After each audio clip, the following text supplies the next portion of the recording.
Hey there, friends and foes. Good morning, multiverse. Saturday.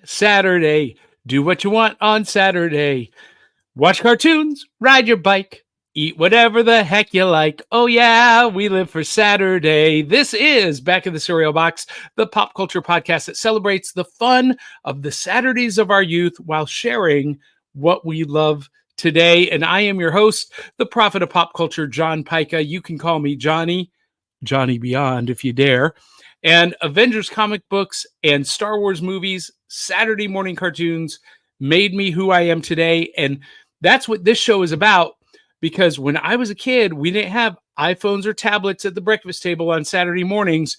We were literally reading the back of the cereal box, and that was our newspaper, that was our world, that was our portal into the pop culture that we loved as kids and that we still love today. And this morning in my bowl, I've got the brand new Berry Pebbles Women Who Rock, and we're going to talk more about that in a minute. But before we do that, to talk about our main topic this morning, by the way, is going to be the Great Space Coaster. Did you take a ride on the Great Space Coaster, Willow Skylor? I'm glad I kind of missed that the train on that one. It came out the year that a year before I was born, and we had other kid shows that scared the crap out of me. That I watched. Well, for those of you who have never met Willow before, Willow is our emotional support Canadian coming to us all the way from Winnipeg, Manitoba, Canada. She is the Peppermint Princess and a fan of pretty much all things retro geek and pop culture, comic books, superheroes,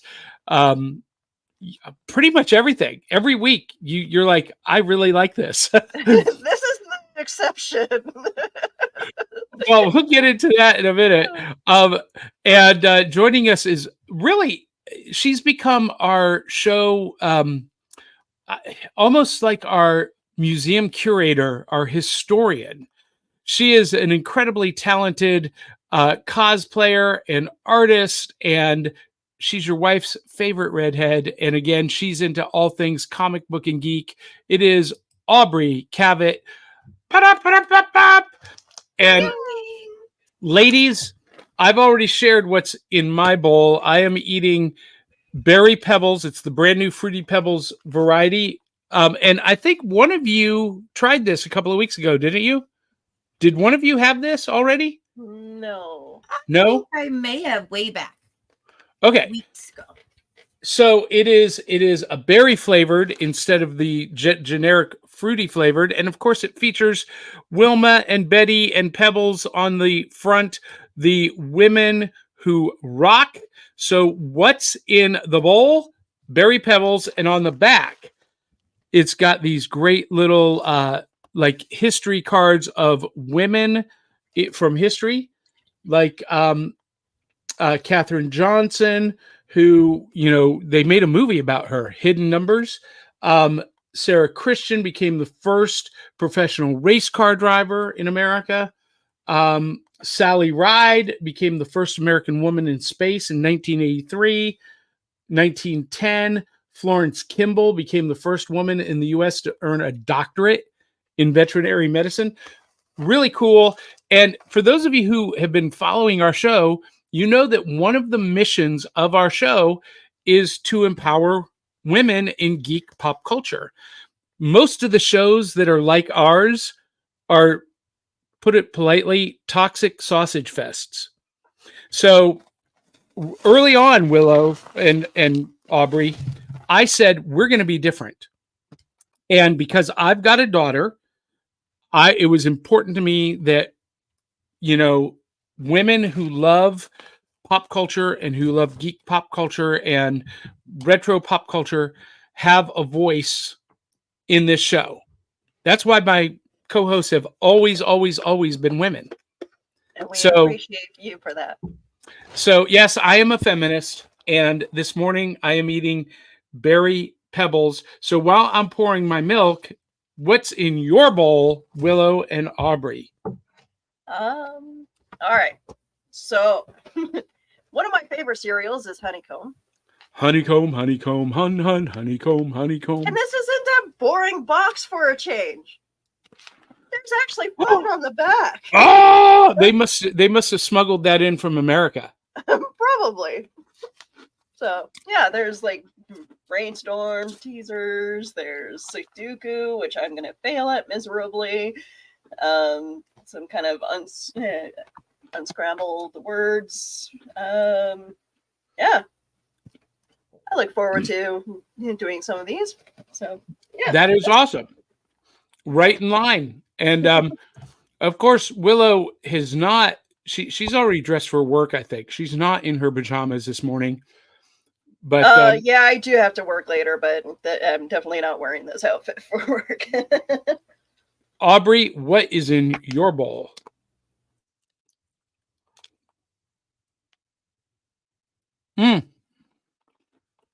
Aubrey, you're muted. Unmute. I'm still muted. I was trying to not go over Willow with my cereal sounds. So, because I'm scared of heights, but I love rides.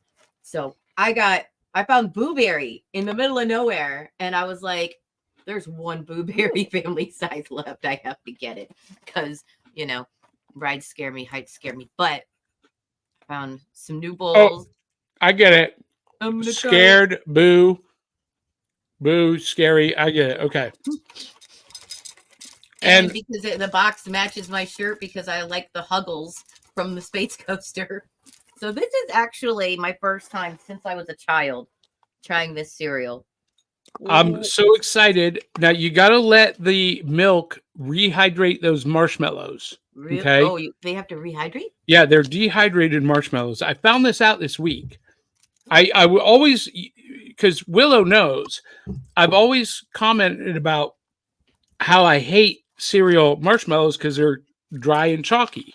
Well, I found out the reason is because they're actually dehydrated. Do you know they sell them in a whole bag? You can get just the marshmallow. I know. The Lucky Charms, yes, which whoever wants those, I think, is insane. Well, no, I guess if you're putting them in milk and letting them rehydrate, that's okay. But yeah, you got to let them rehydrate. To do it, guys. Put it in milk. Oh, it's good. So what do you think? It's very blue. Yeah. It's not bad. I think Blueberry is actually the only monster cereal, contemporary monster cereal, that is worthwhile. Now, is there anything exciting or fun on the back of the box? Well, I mean, if you like comics and you like yes, Carmela Creeper. Yes. Oh, the Carmela Creeper origin story is on the back of this box. Yeah. Yeah, I love that. And so if the kids never had a comic before, it could be their first comic. Yeah. Well, I think my first comic was on the back of a box. Oh, look at them. They look so fun. Yeah. And that's why, a lot of people, even on our Facebook page, they're like, what does comic books have to do with cereal? I'm like, hello? Comic books were promoted on cereal boxes from the very beginning. From the beginning. Anyway, yep. And those of you who are in the audience, yes, we are eating the cereal live on air. It's what we do, even if it's rude. Now, I got to tell you guys, because we had that comment one time, Aubrey, how rude to be eating on air. And I'm like, that's what the show is about. Johnny, we aren't the first podcast either. Yeah, I know. Podcast that I listened to that called Naked Lunch, and they eat on air. Wait, Naked Lunch? Naked Lunch. It's actually a really good show. I'm intrigued. Anyway, tell me about that later, though. Yeah. Berry Fruity Pebbles. Just when you think they can't make Fruity Pebbles better, they did. This is phenomenal. Oh my God. See, Fruity Pebbles to begin with is top 5 for me. Top 5. Maybe top 2.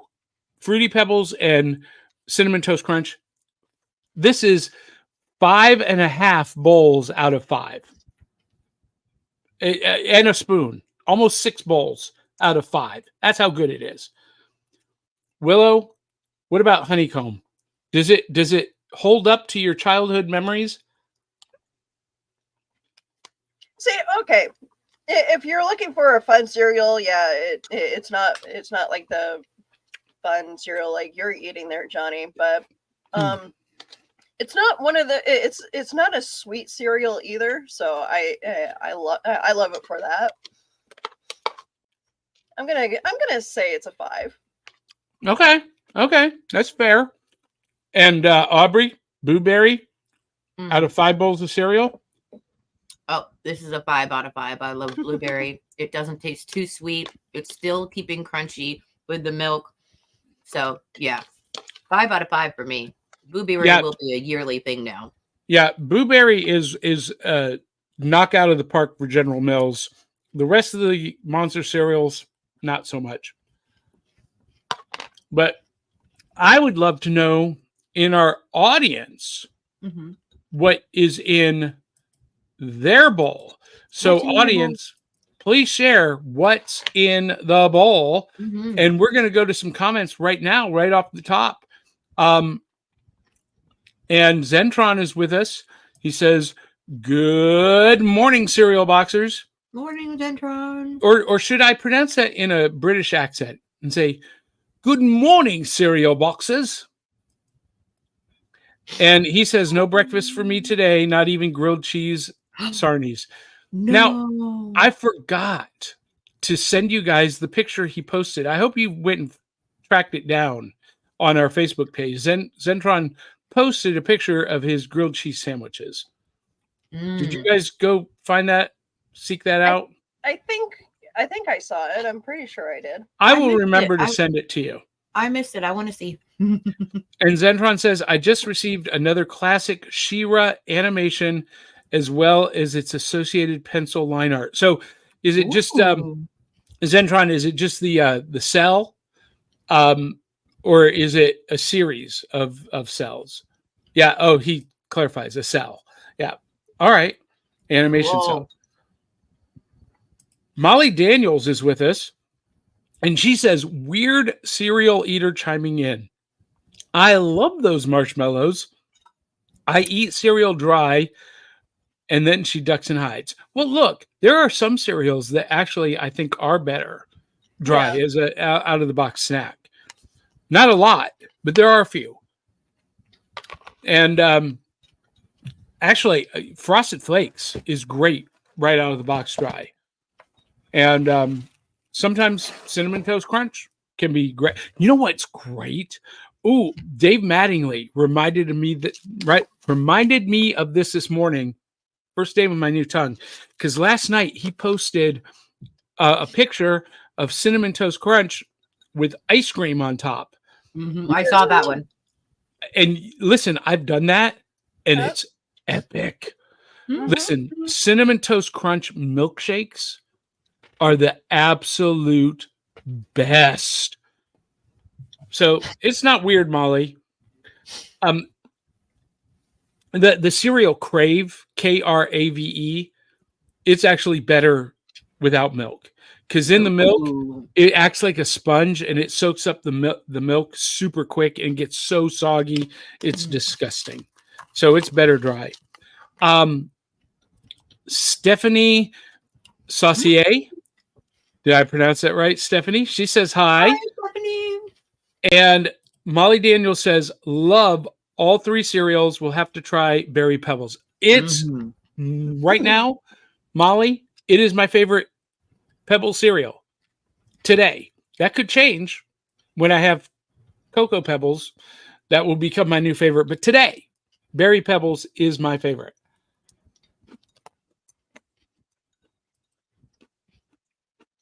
Eli Cash. I have a mouthful of cereal. Says, "Freaking normies." I don't know what you're referencing, Eli. None of us here are normies. No.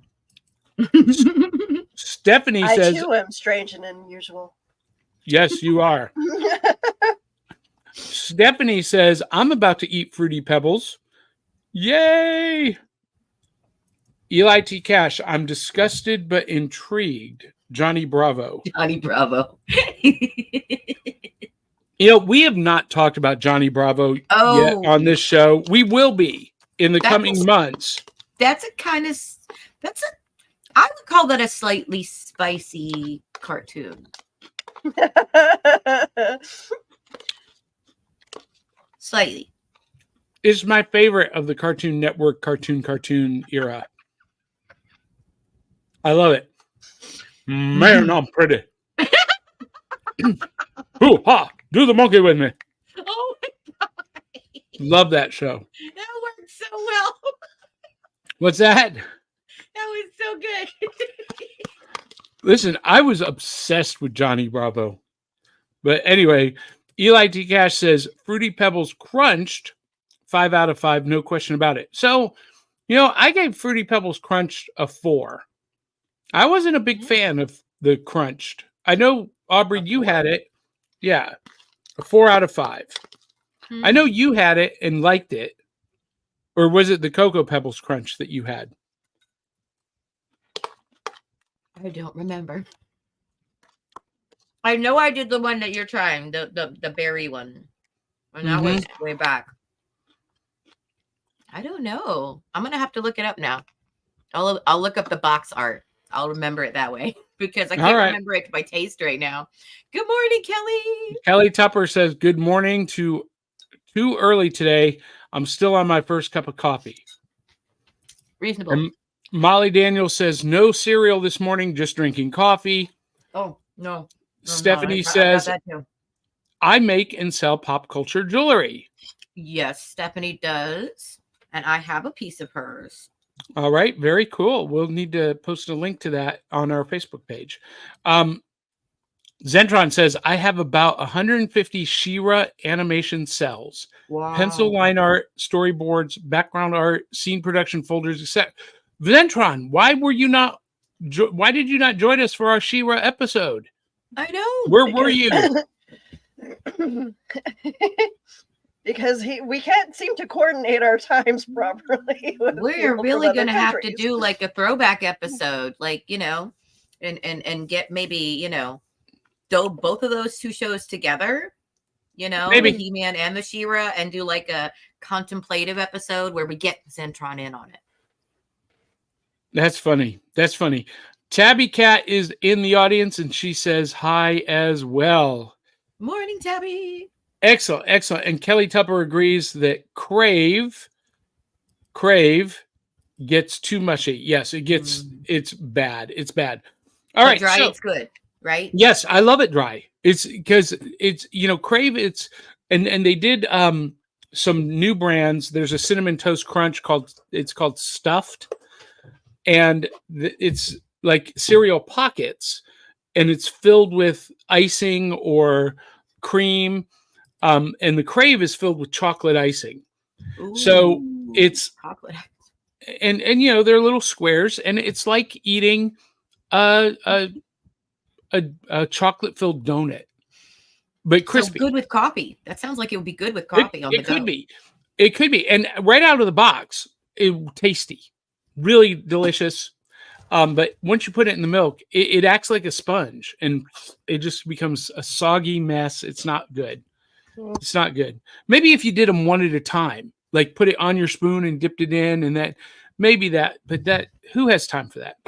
Right. Ain't nobody got time for that.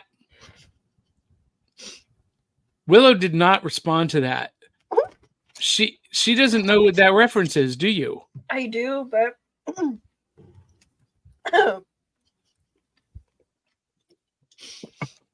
she's speechless. My brain isn't working very well this morning. I apologize, guys. That's funny.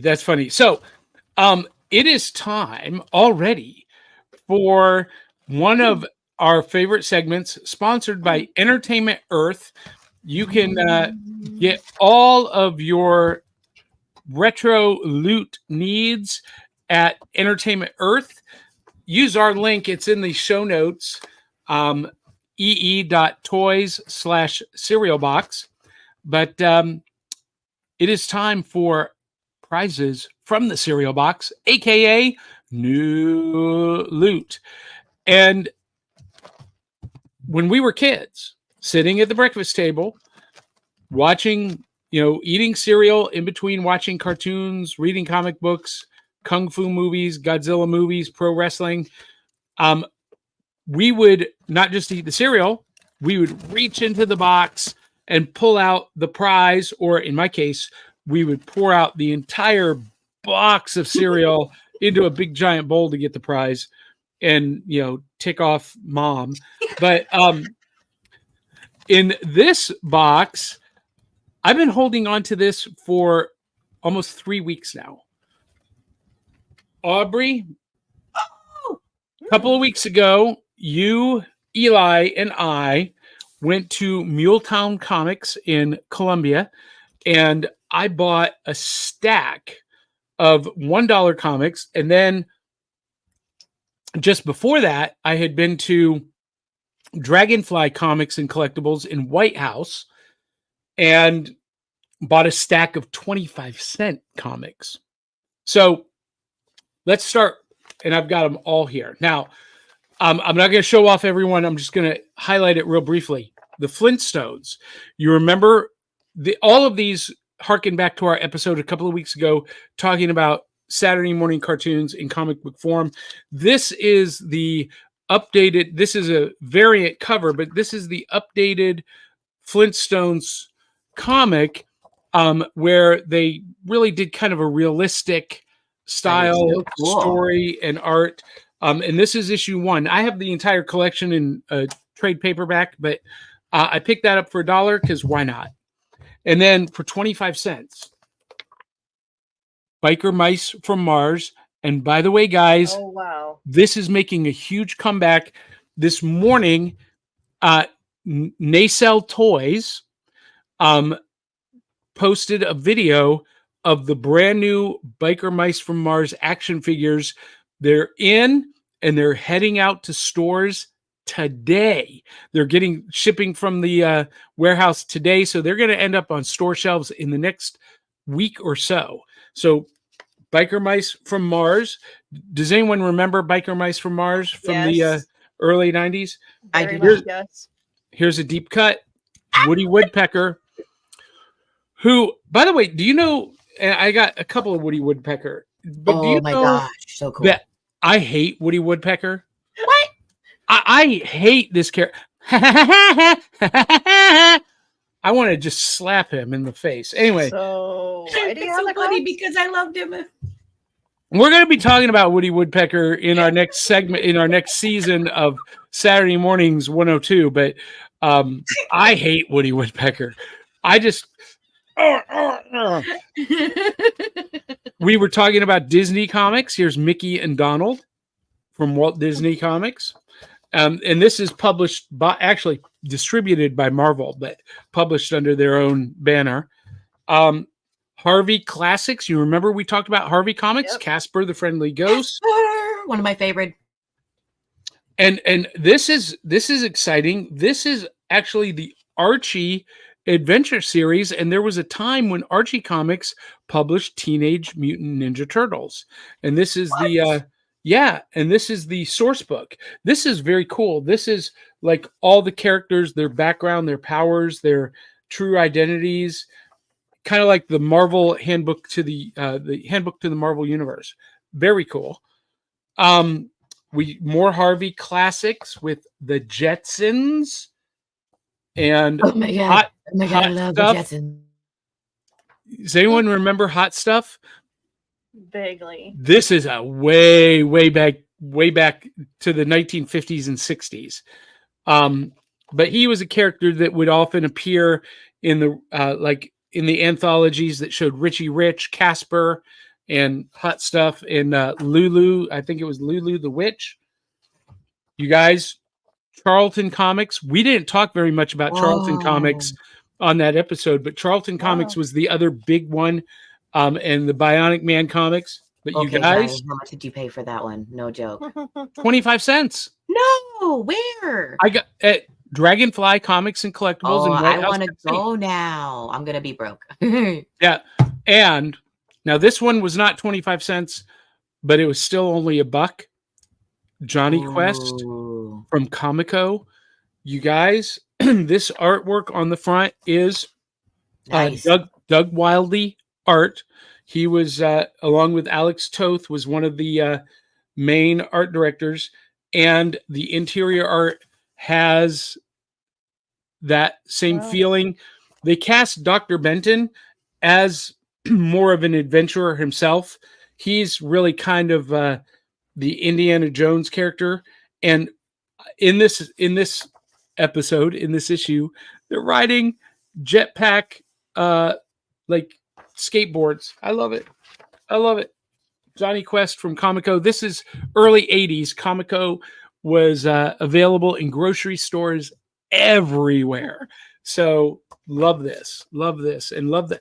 I'm thinking about going ahead and framing it like this. Ooh, yes. Oh, that would be nice. Scan it and print it off and with picture quality paper. Well, I have a lot of comics that are special to me, framed and on the walls. So I might do that with that. Anyway, all right. Who's next? Willow, Aubrey? I think Aubrey's biting the bill. Okay. For this. Okay. Well, you said Archie, and I was like, hey, the one I got. Oh. Betty and Veronica. Betty and Veronica. And speaking of coasters, I was like, wait, I got the right comic for this episode. Because I don't know if anybody is known, but I did not know Betty and Veronica had their own comic. So speaking as women empowerment, wait, what? Betty and Veronica has had their own for like decades. Never knew that. Never knew. For 70 years. Never knew. So now I'm a fan. This is my first one, and I'm going to go back and get some older ones eventually. But yeah, this is the newer iteration from Mark Waid and DC Comics, tying into the Archie. Yeah, it ties into Riverdale, the they really CW show. The heck out of this. I love it. But it is still older because it's that much older. Remember that Dead Men Tell No Tales. So we know this is an older one still, but this is my first. So I am definitely interested in checking out some of these new ones that I didn't get to. I remember when they were still, they have little pictures of the actors from the shows. Yeah, that's why I said it ties into Riverdale from the show. Nice. Okay, well, I'm gonna tell myself here I have not watched Riverdale yet. Too bad that show took a wild turn to the worst. I really liked it, although I dropped off in season 2, and I haven't been able to go back and pick it up. That's pretty much where what happened with me. It's like, nope, I can't take those. So I found it kind of humorous, Aubrey, that you considered that an older comic. I mean, not brand new. It's from the probably 2015. 2017. See, that's pretty new. Yeah, it's pretty new. It's not the oldest one I have.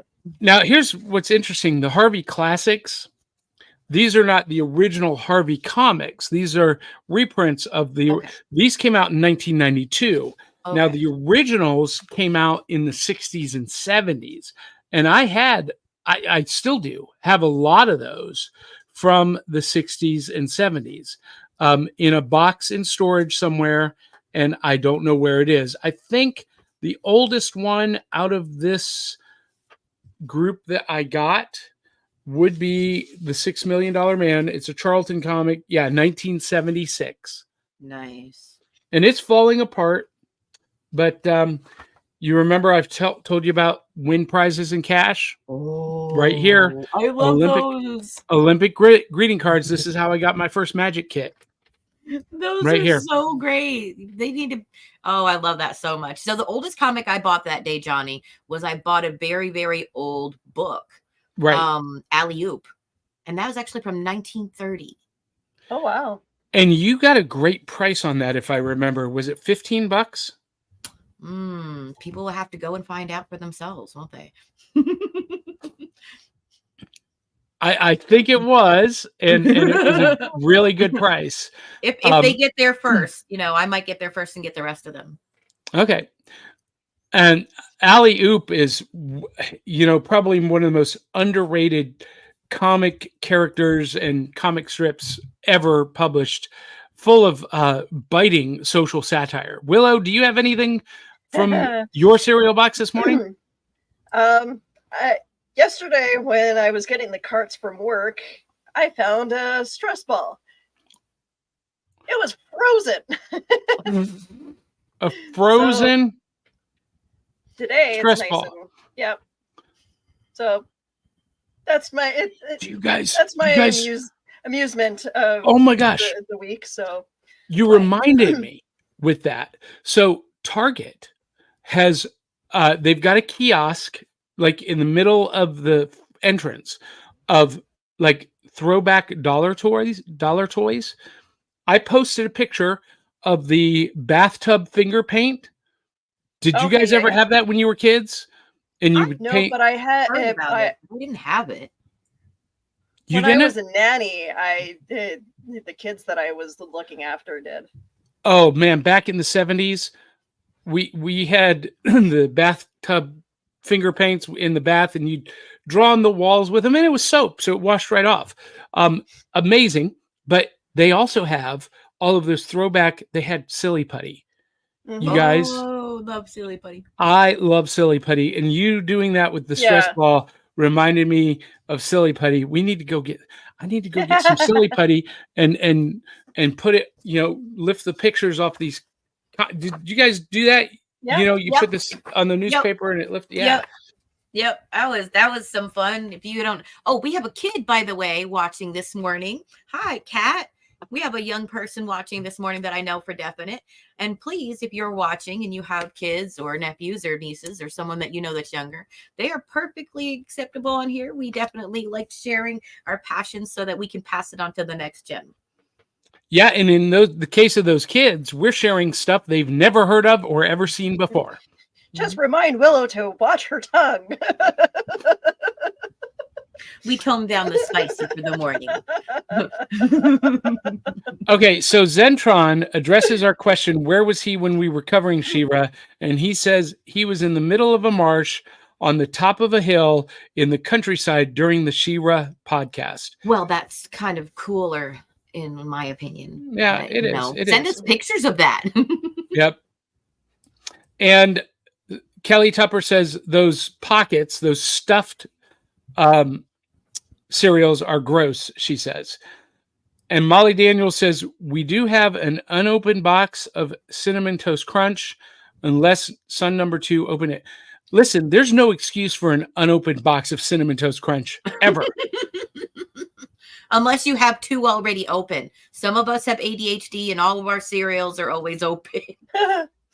Now, Stephanie says a comment that I'm not sure the reference to. She says, boo, don't like this style. I think she's probably talking about the Flintstones reimagining. And this is very recent, guys. This is, I want to say, 2015. And there's an ad on the back for Batman versus Superman coming out on Blu-ray. So that gives you an idea when that came out. Zentron, biker. And Stephanie agrees with me. Woody Woodpecker is so annoying, but she says it's classic. Kelly Tupper says, shaking my head, that's because you were too old to enjoy. No. Woody came out when he was on the air when I was a little kid. I never liked him. You found him annoying. If it wasn't for Woody Woodpecker, we wouldn't have such great cartoons as Chilly Willy. That's right. Oh, Chilly Willy. Oh, Chilly Willy. Gosh. And Molly Daniels says, I loved Hot Stuff. And Little Lulu, she says, and Dot So she's right there with me. She's remembering all of those Harvey classics. Of course, I'm not old enough to have seen them when they were like live, but I saw them in reruns in the 70s and 80s. Stephanie says, Johnny Quest. Listen, why? I got to ask this question. Why is there not a Johnny Quest movie in production? I know.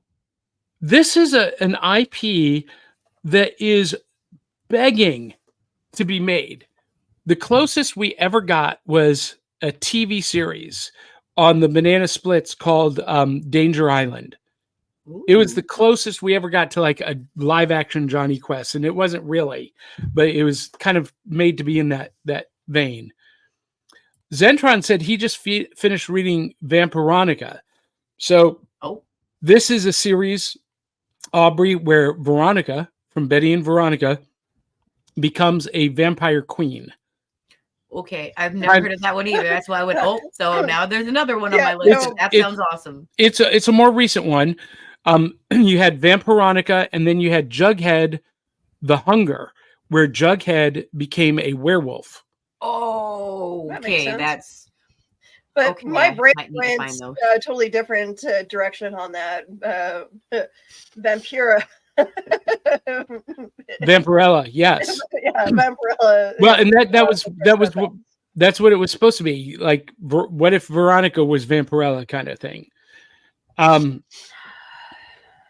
Let's see. Stephanie says the CW show touched on Teenage Mutant Ninja Turtles briefly. It's talking about Riverdale. It's a better show than I expected. Same with the chilling adventures of Sabrina. Now, I could not get into the chilling adventures of Sabrina. What? Oh, I loved that. I watched all of that. Beginning to end.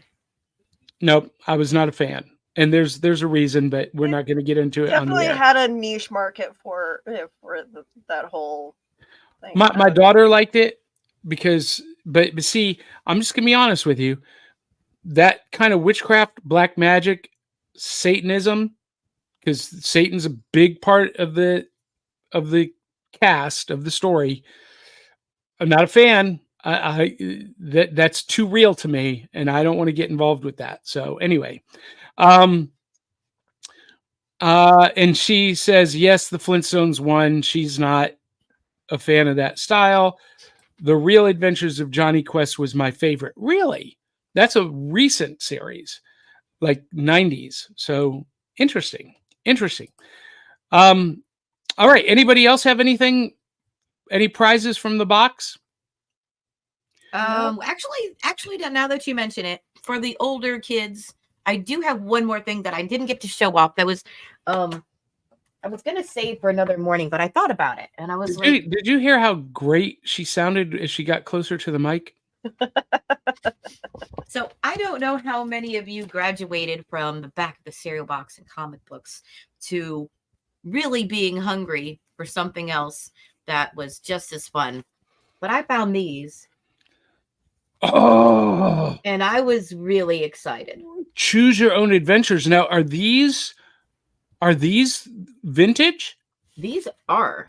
Oh. These are the old ones. They're barely touched. Where did you find those? It was just a chance meeting me and these books, but they're like mint condition. Huh. I loved the Choose Your Own Adventure books. So I've got 1, 2, 3, 4, 5, and 6.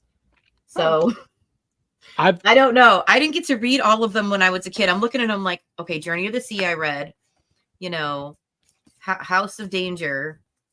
Did everybody read these when they were younger, or was it just geeks like me that graduated from? No, I loved them. Yeah. So when I was young, we had R.L. Stine's Goosebumps. Ooh, Goosebumps. And he did bring out like a choose your own adventure type Goosebump story as well, or a couple of them. I don't know if anybody else remembers those. We also had a thing called Fear Street from R.L. Stine, and I loved those books.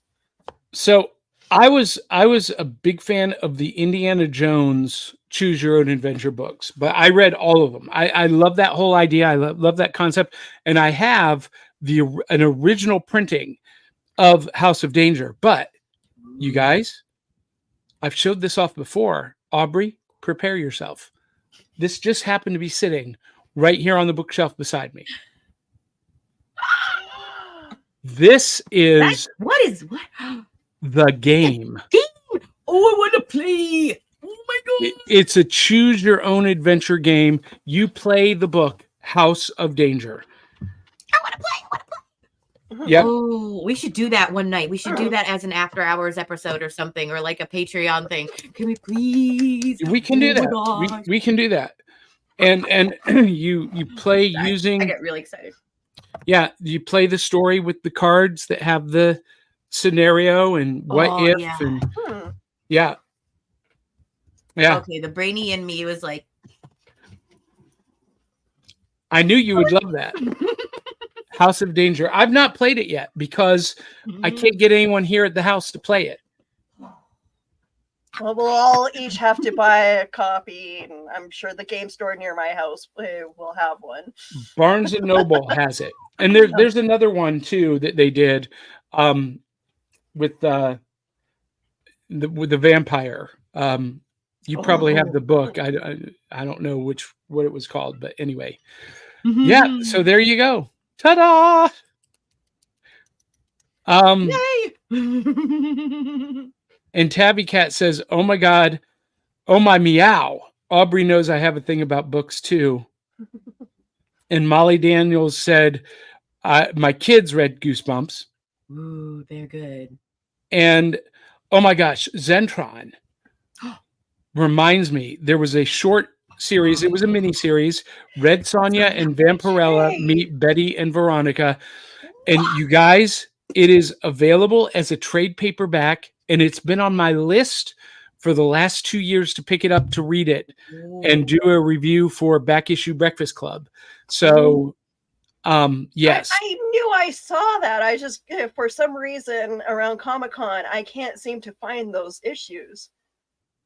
Yeah. Yeah.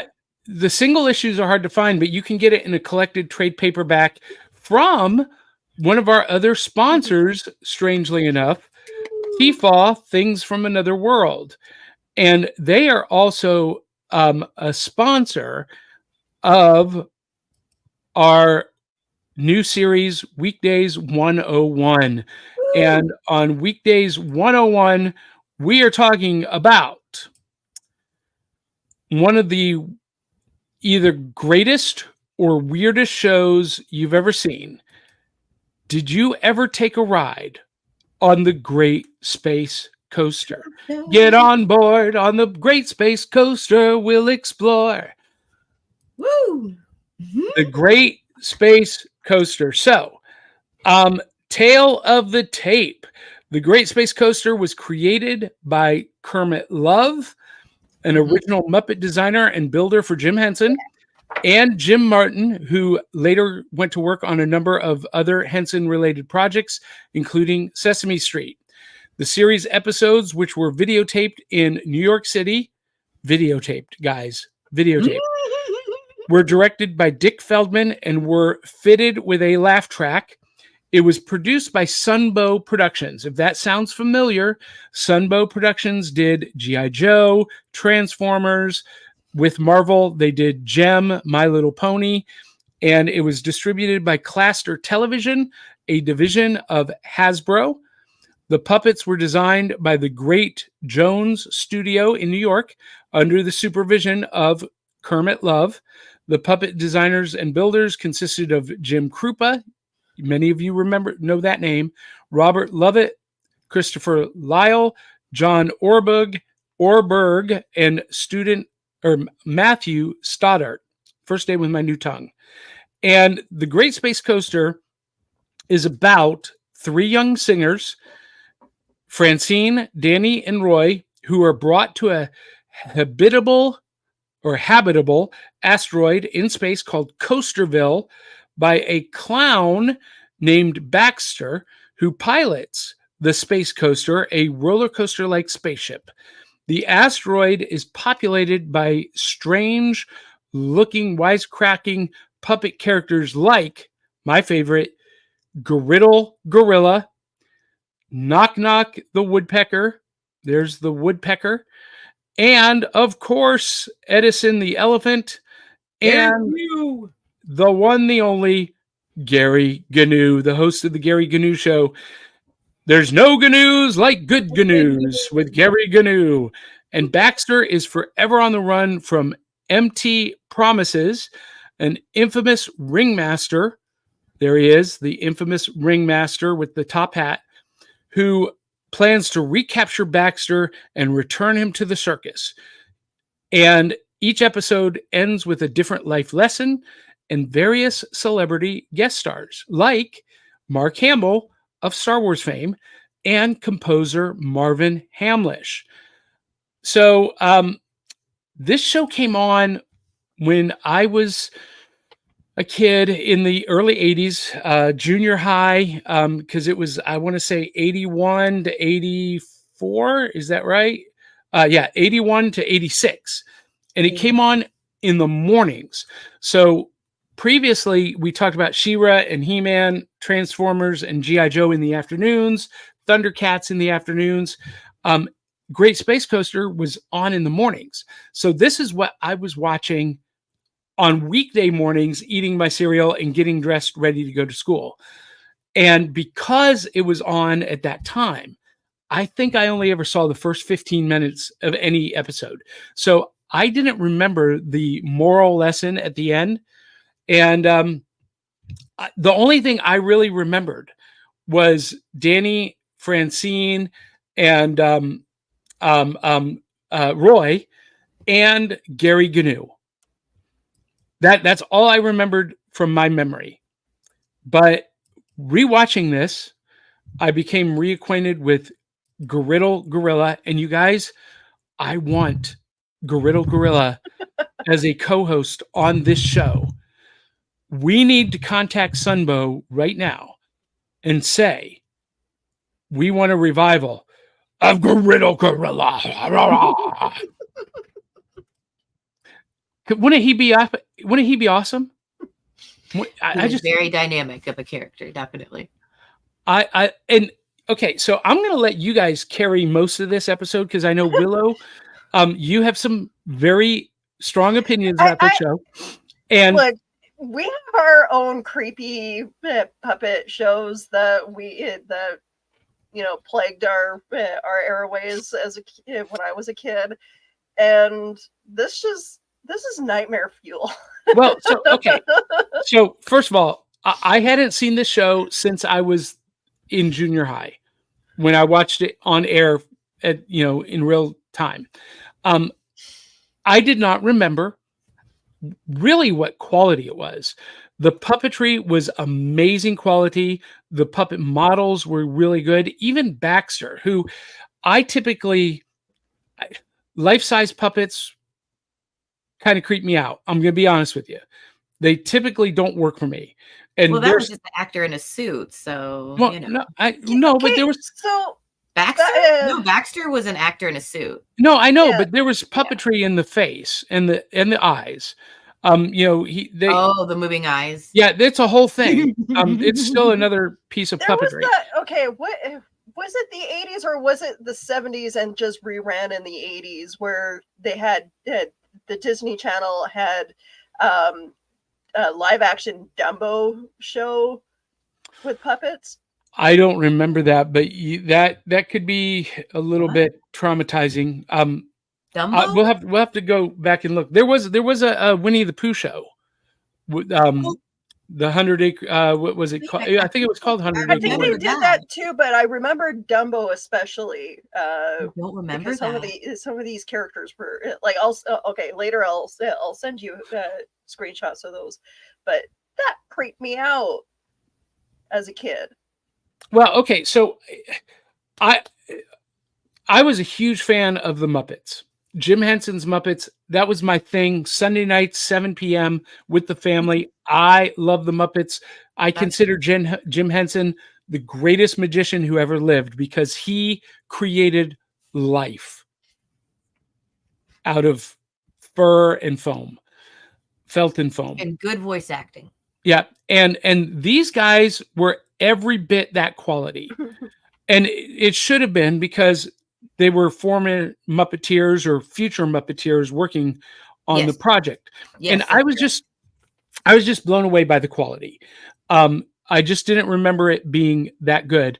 I was afraid when I was looking at some of the stills that when we went back and revisited it, because I saw the Ringmaster, I thought, oh, this is going to be on par with the Sid and Marty Krofft shows, which, Aubrey, you weren't a part of our show yet when we covered those, but the Sid and Marty Krofft shows were, they were paraphernalia fueled nightmares.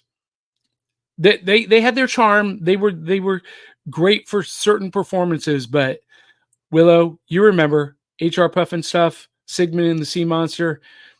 Again, nightmare fuel on cocaine. I want to say they were definitely LSD. puffing something. Oh, But anyway, this was not that. This was more in line with the Muppets and the Muppets' kind of sophisticated humor. So, but Willow, you were not a fan of the Great Space Coaster when we watched it this week, were you? Sorry, guys. I know I'm taking away your childhood here, Johnny, but no. Hey, no, that's okay. That's okay. We can be honest. I'll show you again. I'll show you reasons why in just a moment. Well, okay, but could you at least appreciate the artistry and the Okay, there were shows that I really liked as a kid that had puppets. Yes. This show, I don't know what it is. It's just like, I'm so glad that these puppeteers got a little better with, family friendly puppets with the Muppet Show and Sesame Street. But I don't know. It took them a while to get there. Well, it seems. Was anybody else like totally impressed with the trio, Danny, Roy, and Francine, their musicianship? They could have done a better. Like, okay, so we now have things like the Wiggles. They could have done a lot better without the puppets. Creating a kid's show with just those guys singing. So you got to remember that Great Space Coaster was 1981. And prior to this, in the 70s, we had the Krofft Saturday Morning Super Show with Captain Kong and the Cool.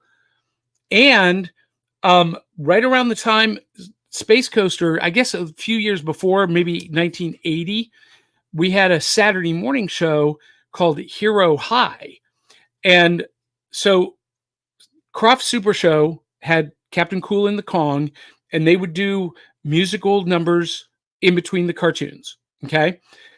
Hero High, the superheroes of the cartoon would pop out of the screen as live action characters, and they were also a musical act with Captain California as the lead singer, and they would do musical numbers. So this was kind of a thing that, and even the Banana Splits back in the like 69, 70, they would do musical numbers a la the Monkees. So this was a thing that was part of,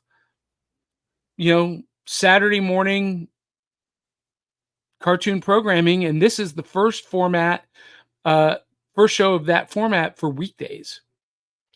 So, okay, Aubrey, go. So Willow was supposed to be looking for some pictures, I think. And I just wanted to say, we were talking about those three wonderful performers. We've got Emily Benninger. She was in an a cappella group called the Accidentals.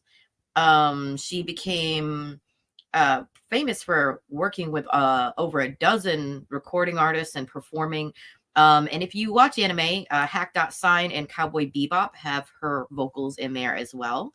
You can see Chris Gifford. If you don't know who Chris Gifford is, you've never watched Dora the Explorer, because he became an exec of Nickelodeon and had a huge hand in making Dora the Explorer and her brother.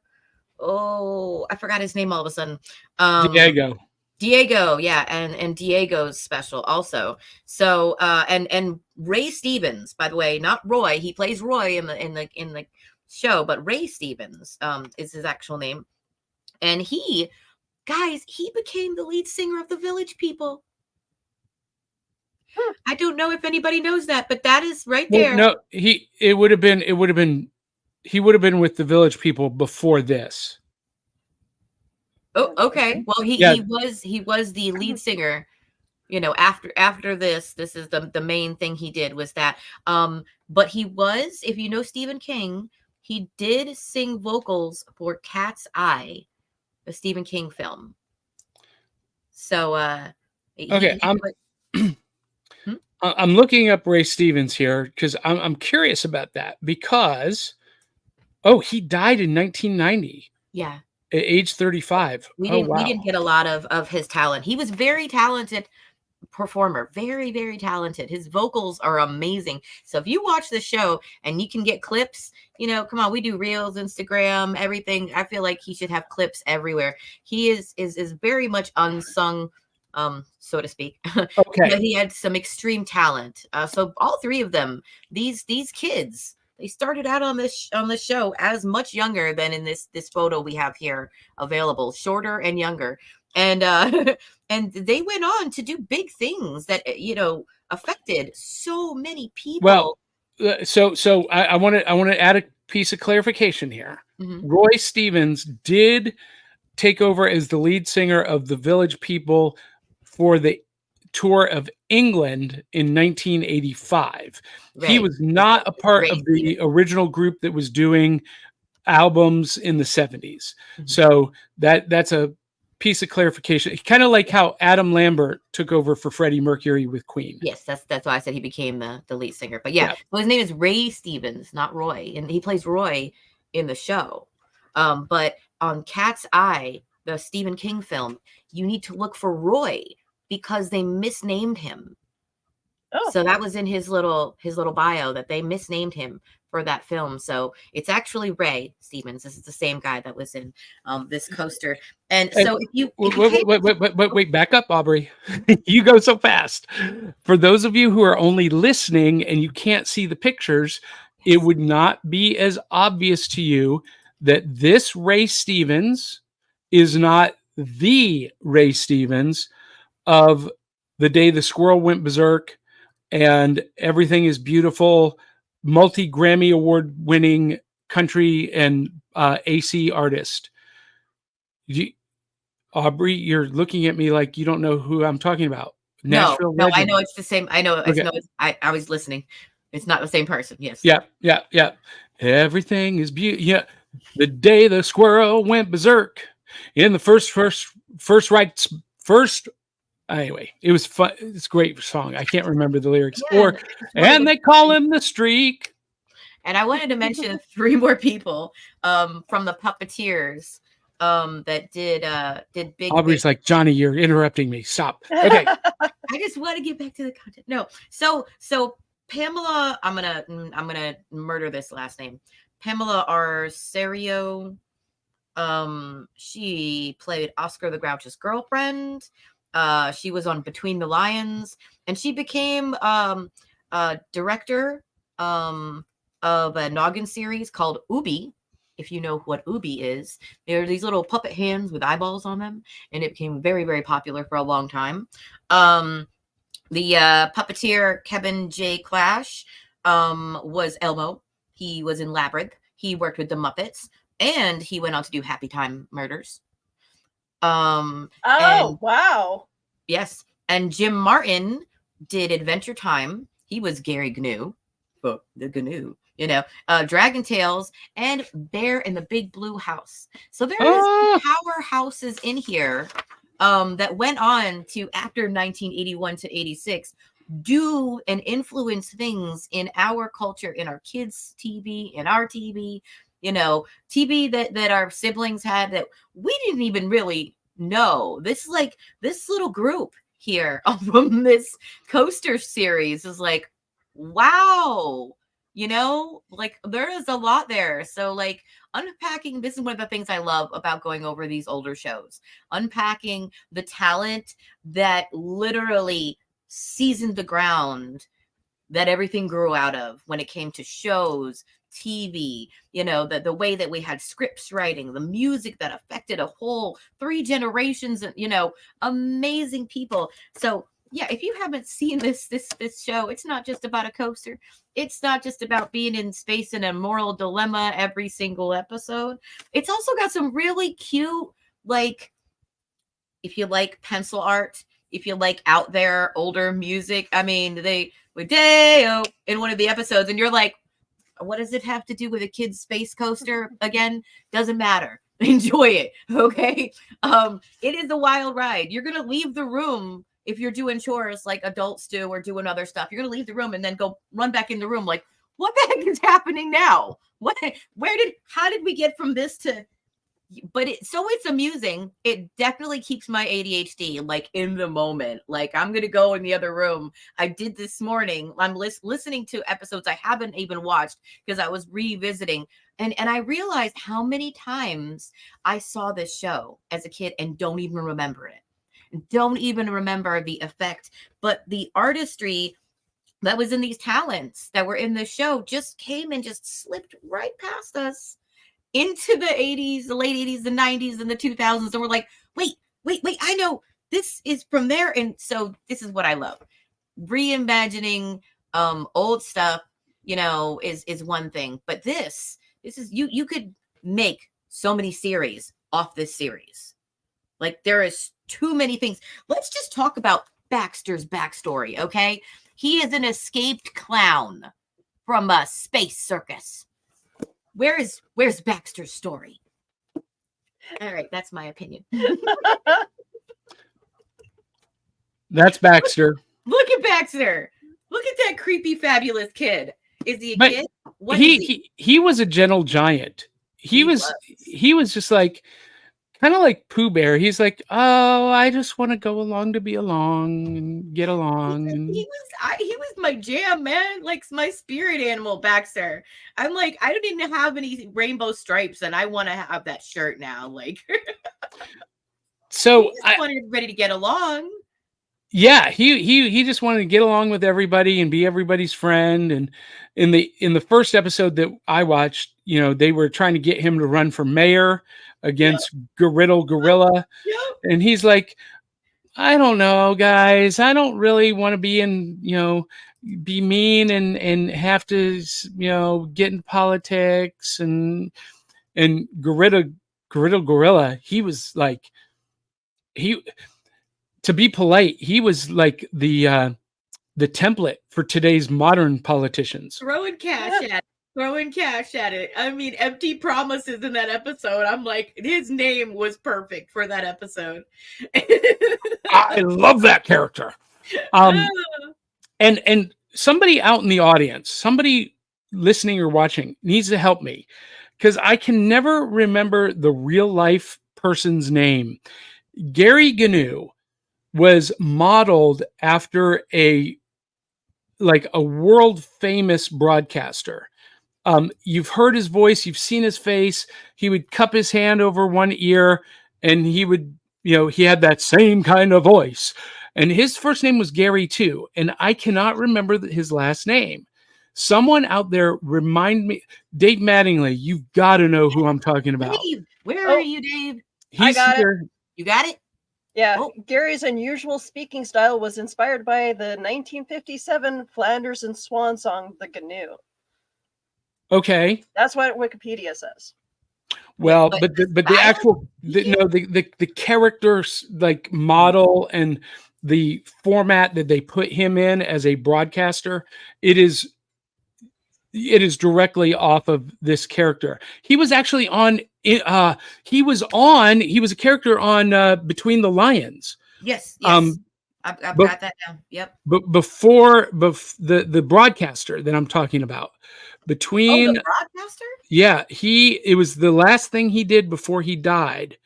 Gary Owens. There you go. Gary Dave. Owens. There it You're is. awesome. Thank you, Dave Dave. Mattingly to the rescue. Gary Owens. Thank you, There's Dave. no, and that's who Gary Gnu is modeled after. There's no Gnus like good Gnus. Willow, if you can find a picture of Gary Owens, and he was on Laugh-In. Oh my gosh, I loved Laugh-In. That's where I knew him from. You guys seen Laugh-In, that is one of the best game shows ever. Well, Willow is gonna find a picture of Gary Owens and post it up, and everyone is going to be like, "Oh, of course, that guy." And Between the Lions was the last project he did before he died. Which, by the way, I loved Between the Lions. I did too. It was dynamic. It was a very dynamic kids show. It had a variety of things for just about every kid. When I worked at a daycare, that is what I wanted to put on the screen for kids. There he is. There he is, because that stretched their imagination truly. Gary Owens. Yeah. If you don't know Dancing Smarty Pants, you don't know. There is going to be a series where we talk about the PBS shows. Oh boy! So buckle up for that. We'll get into Arthur and George Shrinks and Between the Lions and all of those eventually. But so we've got some. Pacino looks oddly like him now. Who? Al Pacino. Al Pacino. I can see that. I can see the same era of style. I would say definitely. Well, I mean, no. Today, Al Pacino wears his hair and his goatee and mustache a lot like Gary Owens. Yeah, I see that. So we got some more audience comments. Let's see. Molly Daniels says 1981 to 86. I was in high school and college, but I do remember the jingle and Gary Gnu, but that's it. See, and that's what I remembered the most was Gary Gnu, because his segments ran like every 3 minutes. There was a Gary Gnu 30-second clip. And so he became kind of the voice and face associated with this show. But yeah, the jingle, on the great space coaster, we'll explore, take a ride through fantasy. Yeah, I remember that song today. There's a whole album. If you want some cheesy songs that are kid appropriate, please go look up the Great Space Coaster album. They had a whole album of songs that if they don't get stuck in your head, well, they will get stuck in your head. And Molly Daniels, I took her down a memory lane with Captain Cool and the Kongs. Let's see. The Elephant Show, says Stephanie. I don't know what that's a reference to. And Zentron just only discovered that Punky Brewster was a cartoon, as he was recently requested to do some artwork based on the cartoon. Wait, you do art? Wait, Zentron. I forgot you do art. I need to talk to you. And they turned Punky into a cartoon, asked Molly Daniels. Yes, they did. Yes, they did. Now, Tabby Cat says, Aubrey, that's an awesome fact. Ray Stevens worked on Cat's Eye, Cool Beans. That's a great movie. Mm-hmm. And by the way, I found the lyrics. The day the squirrel went berserk in the first self-righteous church in the sleepy little town of Pascagoula. In the first self-righteous church. That's hard to say. Pascagoula? Pascagoula, Mississippi. Pascagoula, Mississippi. It was a fight for survival that broke out in revival. They were jumping pews and shouting hallelujah. What a great song. You guys got to hear the day you got to watch the video. You guys, the day the squirrel went berserk. That's like my theme song for life. Rabbit's so much. Rabbit's Garage says, shout out to Aubrey from Muletown. Oh, hey Oh. And Dave Mattingly says, Ray Stevens, Guitarzan. You guys, okay. You know what? Ray Stevens lives here in Nashville. His daughter is a very good friend of mine. I might have to try to get him on the show. Tabby says you ought to come do karaoke with us sometime. Oh boy. Oh, Tabby. Oh, Tabby, don't offer that. Don't offer Johnny to come and sing in our tiny little town karaoke. I won't get up. I won't sing. I feel like the karaoke host would quit right there, and he'd have a new job. Karaoke. What? The karaoke host would quit their job, and Johnny would have a new job. Well, the problem is that a karaoke guy is our friend, and one of the parties we did roulette, karaoke roulette. Let me tell you, there were some songs I never thought I'd sing, and I will never sing in public. So when I was in college, I was in a show choir in college, and we did a part of Bohemian Rhapsody. And I was the soloist, Mama just killed a man, put a gun against his head, pulled my trigger, now he's dead. So one night at karaoke, I decided I'm going to do Bohemian Rhapsody. Big mistake. I could sing that section, but the rest of the song is hard as crap. Yes. I do not recommend it. No. That night, I lived up to what karaoke is. Bad singing. And I like singing the Eagles. It's a peaceful, easy feel. And by the way, one of my close friends wrote Seven Bridges Road. Whoa, what? Yeah. Whoa. All right. So speaking of music, because we have so much good music in this show, Willow, you had some pictures and some trauma that you wanted to share with the rest of us. Okay, so back in the I want to say early 90s. I'm sure this show came out somewhere in late 80s, early 90s. There was a show called Telefrancais. And okay, guys, remember I'm Canadian. Okay, so French is supposed to be our second language, and I failed miserably at it. Can you say anything in French? Où est coupé le fromage? Who cut the cheese? I don't know how that helps. I don't know. Is that it? Pretty much. Well, okay. Can you say anything romantic in French? It is still the month of love. No, see, the issue is what has taken over our French is really bad Montreal speak broken French, and even people from France is like, what the hell? Oh, it's Canadian French. That's okay. I took 4 years of Spanish in high school and college, and the only thing that I can say is mi lápiz es largo. That sounds familiar, but remind me what that is. What that means. Pencil is long. Oh, okay. Oh, and I can say, ¿de dónde es el baño? Donde means something.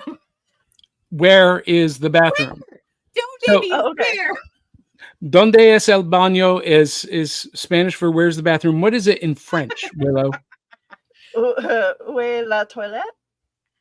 Okay. Oh, toilet is bathroom. Yeah. But again, like it our French is very simplified. Okay. It feels very simplified compared to what French really is from like France or any other French speaking. Well, I've been told that they don't like American people in France, so I'd probably rather go to Canada anyway. Montreal has their own issues, and yeah. Johnny, what is that face? But, okay, so that is a Frenchman. What's that face? You stupid, smelly Americans. This is the. Oh my God. Yes. What is that?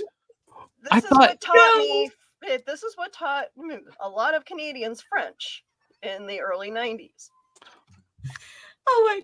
Is a talking pineapple? No, that looks like a reptile pineapple. Is that a trucker and a lady pineapple? Okay, I gotta ask this question. and I'm not being insensitive, but is the puppet? It's a little bit androgynous, but is the puppet a special needs character? Might as well be. But I don't remember so much of the. I'm guessing Lady Trucker. I'm not sure what her deal was. This is the show that actually featured Marcel Marceau. Well, no, he's brilliant. Laughing too hard, I had to mute. That was like the only good thing about the show was his little act in between whatever that was. And I understand now. so if I'm correct, if I remember correctly about my information on this show, Sid and Marty Krofft did have some input with the show. Well, you know. Well, I mean, they are Canadian too, so. Yeah. That's funny. Yeah, that is so nightmare bad. fuel. That's what I grew up with. Sorry, guys. I'm This so is why, sorry. like, watching stuff like this, the Great Space Coaster is very traumatizing to me. Sorry. Willow, I think we broke Aubrey. Hey, we got some more viewer comments. Dave Mattingly says, in a way, aren't we all escaped clowns from a space circus? Pretty much. Yeah. And Tabby Cat says, I don't know, but looking at Baxter now after all these years kind of makes me think of Death to Smoochie. Oh my God, Yes. you're not wrong. I don't know what that is. What? It's a show. What? It's a movie with How Edward did you never Norton see Death to Smoochie? and Robin Williams. See, 'cause Wait, that's Robin why Williams is in it? Yes. How have adore I it. never heard of They're- this? They play kid show characters that are rivals. You need What? to watch. You need to watch it. How have I never seen this? I don't know, but I've it's a never shame. even heard of it. Go watch it. And I It's worked also with Nightmare Fuel. I worked with Robin Williams. I took a workshop with him. Okay. Maybe I was like, maybe one of my alternate personalities took over that day, and It's that's okay, why Johnny. I don't remember. I think it's been like 10 years since I seen that movie. Good movie. Or though. more, and yeah, I missed that movie too. But yeah, no, that is a great movie. I'm gonna have to go find that. So, Dave Mattingly says, and you can look that up in your Funkin' Wagnall. What is that a quote from? Is that a Gary Not Gnu sure. or Gary Owens quote? And you can look that up in your Funkin' Wagnall. Do you know what Funkin' Wagnall is, Willow? No. It was a line of encyclopedias. You had Encyclopedia Britannica and you had the Funkin' Wagnall encyclopedias. And depending on your school library budget, determine which one you got. Huh. And Between the Lions, says Tabby Cat, was actually progressive for the time. Mhm. Gary Owens did the narration on Cliffhanger. It was so great. Tabby Cat, I loved The Elephant Show. What is The Elephant Okay, Show? so I know what she's talking about. It's a show called The Elephant Show, but Sharon, Lois, and Bram. They were Canadian entertainers. I know. Skinamarink? Yeah. Skinamarink-a-dink-a-dink, Skinamarink-a-dink-a-doo. Oh no. Yeah. Oh, that's in my And- head forever since Rabbit's I was a Garage child. says, I Why love did we that do song. Oh no. Yes, you guys are welcome, by the way. Oh no. No. You guys are gonna be doing stuck in like, there for a week now. Dave Mattingly corrects me and says it's not the day the squirrel went berserk. It's the Mississippi Squirrel Revival, but it's the day the squirrel went berserk in the first self-righteous church in that sleepy little town of Pascagoula. I love that. Love that song. Oh, Dave said something about Steve Martin. Well, we'll get to it. Stick with the rest of the group, Aubrey. It's more fun when we get there together.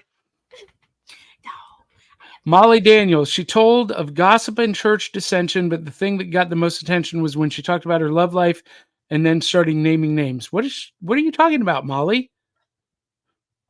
What is that? I can't remember. Rabbit's Garage says, yes, Molly.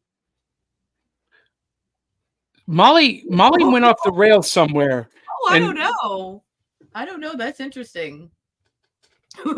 I'm looking to see previous comments where Garage understands what's going on there. Yeah, I don't know. All right, Molly. You all, it helps us when you put context to some of these comments. I'm just saying.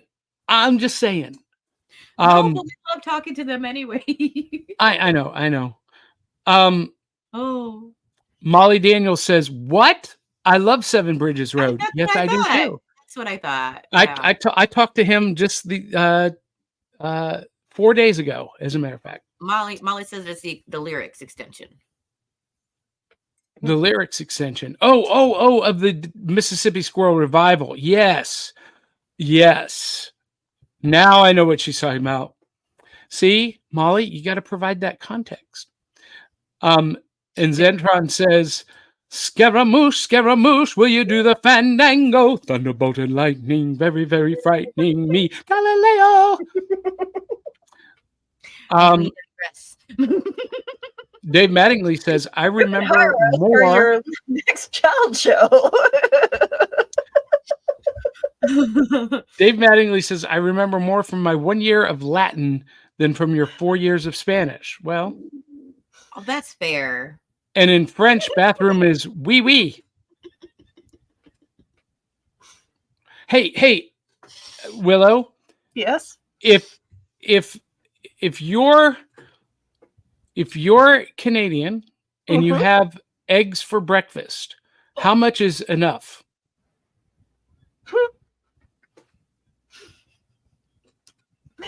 It's an oof. An oof. And that is an egg. One egg. See, most people don't get that joke, but Willow got it. She doesn't find it amusing, but she got it. Rabbit's Garage says he speaks the Peggy Hill dialect of Spanish. Dave Mattingly says is on it this morning. Steve Mattingly, those French, it's like they have to have a different word for everything. No. That's how I always I knew a French guy when I was working as an A&R director for a record label in Nashville years ago, and we had a French distributor, and he always had this look on his face. Like he was smelling something awful. Okay. Yes, we will import your product and distribute it. I feel like that describes a lot of people from Montreal. And Dave Mattingly says, I used to have a Marcel Marceau 45 record, a long silence followed by applause. Marcel Marceau was French. Those French mimes. They brilliant. My favorite clown movie is Bill Murray's Quick Change. Yeah, that's a good one. I'm going to have to look that one up. Oh, I don't think I've seen that one. Dave Mattingly. She talked about her love life and started naming names is a lyric from the Squirrel Song. Yes. No. Willow, I'm telling you, if you've never heard the Mississippi Squirrel Revival after we go off air, you've got to go watch it. Sounds like it pretty much describes this whole show. Listen, it's funny because it's real life. It's funny because it's real life in the South, in America. Okay, that's it. It's exactly what would happen if that happened. That's all I got to say. Okay, Dave, what was Dave, that am I wrong? Bill Murray Quick Change. I gotta write this down. I love when they give me something to look up. He was a bank robber who robbed banks as a clown. Bill Murray. I mean, Bill Murray is a good one. Good. Oh, I feel like we So- laughed a lot this This morning. whole show was a roller coaster, wasn't it? All right. So final thoughts. Great Space Coaster. I really loved watching this again. The artistry, the quality was so good. I'd forgotten about it, but when the link that I sent you guys was a direct screenshot from an original airing from a station in Chicago, and it had the old commercials with it, the old commercial breaks, and seeing those I love that commercial breaks for the toys and the cereals and the other shows coming on next. That was so awesome. So fun. You know what? Broadcasted from Philadelphia. Yeah. And I actually posted that link to that YouTube video in the event page for today's show so that our audience could go watch it and have some context as well. And Zentron says, French and Monty Python and the Holy Grail were the best. and I agree. Because they were crusaders. Anyway, I actually really loved Great Space Coaster. I feel like this, if they went in and they maybe cleaned up the video with some HD restoration, I really feel like this is a show that could survive on the air today. Oh yeah. I loved it. I loved it all over again. Willow, not so much for you. I'm sorry, guys. No. I love that we have varying opinions. Like for me, it is not about the dynamic of the time. I love the singing. I love the energy. I love that slip in of a little bit of adult comedy, just enough to like stretch the child's mind to be like, you know. But Willow, I totally understand the giant things being like, no, don't put that on the screen, please. And here's where I think it's not so much the it's not so much like what's the term? Like these. It's just the production of of putting all these characters together that kind of make no sense in my brain. And like, yes, some of us have ADHD, but it's just like, make it make sense. Make it make sense for us kids too. It made perfect sense to me. The escaped circus space clown. There's no storyline, but backstory of these characters. There's no continual. But I don't care. He picks up 3 random teenagers from Earth, and you kidnapped 3 teenagers from kidnapped Earth. Kidnapped them to a space asteroid inhabited by They can come and go by gorillas and gnus and woodpeckers and giant elephants and an evil ringman. I mean, this is like the most 80s show ever. This is 80s childhood in 30-minute chunks. It was around the time where people were like, don't talk to strangers, don't get into people's cars, you know. You're gonna go on a Space Coast ride with a complete stranger. Absolutely. Listen. If Baxter the Clown had pulled up in the Space Coaster in front of my house, I would have jumped in. Questions asked. Johnny's gone.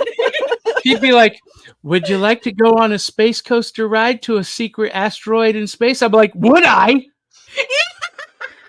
You don't even have to open the door for me. I'm jumping in. You don't even have to offer me candy. I'm gone. On the Great Space Coaster, we'll explore. Somebody dropped Johnny off at some point, and he wants to go back. And here's where the true crime aspect comes out in my brain. Oh, that's so great. Sorry, guys. I didn't me to ruin this little. I moment think for this you. show is as much fun as the Great Space Coaster. I think Because now I'm thinking, Willow, this is an episode of Cryptid Crunch for you. How many What many- happened? What really how many happened to these clown- kids? How many clown abduction cases in the United States were influenced by the Great Space Coaster? Okay, so I have a problem with clowns. So if you have a clown episode, I will be on that, Willow. Me and clowns. I lived with a clown. Ah!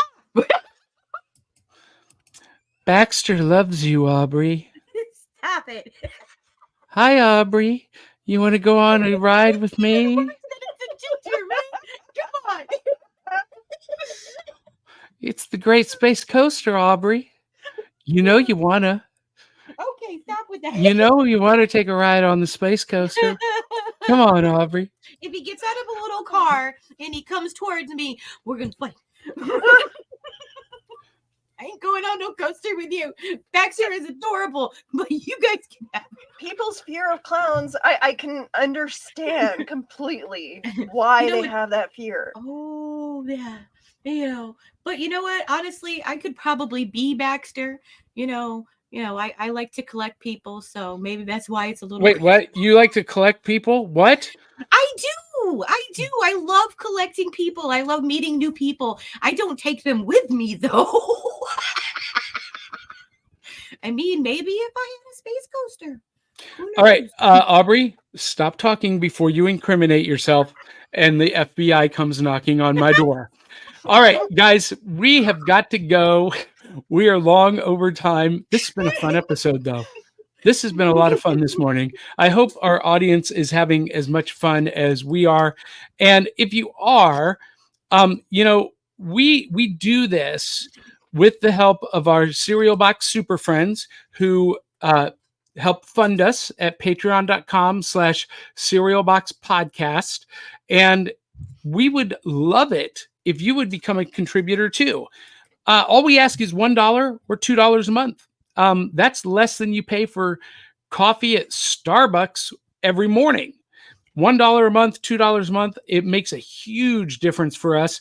And I'm going to tell you guys right now, my goal right now by June is to get 200 of our audience members to become $2 contributors.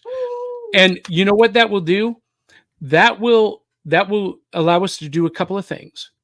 Go on a road trip to Winnipeg, or vice versa, bring Aubrey or bring Willow down here. That will provide the funding to do that.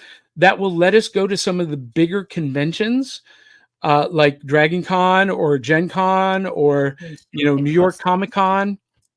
We could do that if 200 people would contribute at least $2 a month, maybe more. Just $2 at patreon.com/cerealboxpodcast. Thank you, our super friends. And you get a lot of extras with that.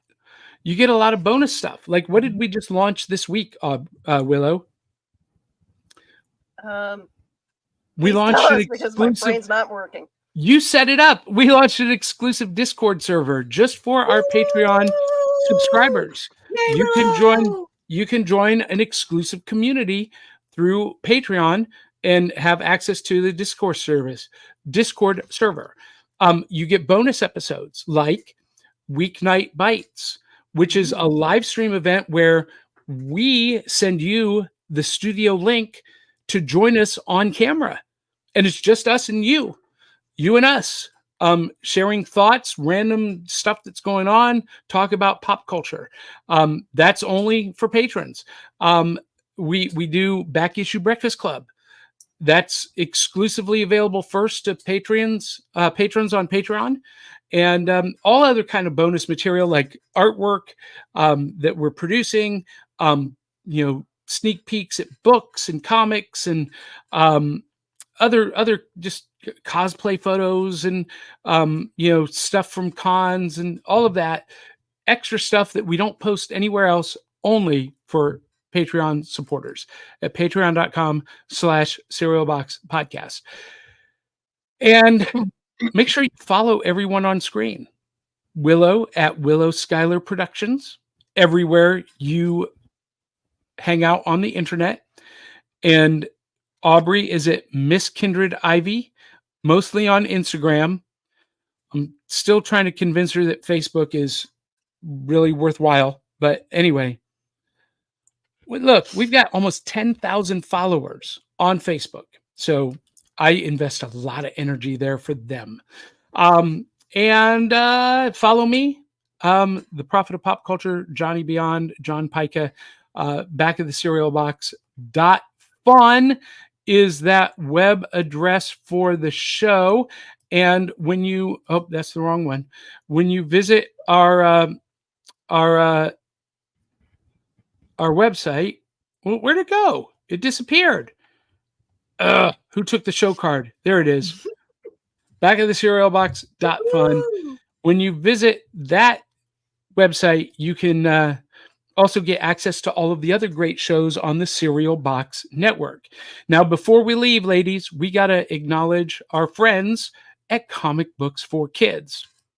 Comic Books for Kids provides comic books to kids in hospitals and cancer centers across the U.S. It's a place where we can all work together to make sure every child has a comic book. 100% of all proceeds go towards the kids. It's about making a difference, and while they're in the hospital, allowing them to fly like a superhero, battle dragons, or rescue teddy bears. We are in every state in the country and now support over 160 hospitals. Every month, we add more. Visit cb4k.org. They're awesome, folks. What's that, Aubrey? I said, thank you, Comic Books for Kids. Yes. Make sure you check them out. And we are going to leave you guys with this awesome network theme song from our friends DL Memphis and the Murdering Crows. Can't beat an original. We'll catch you on the back of the cereal box. Love you, mean it. Ta-da!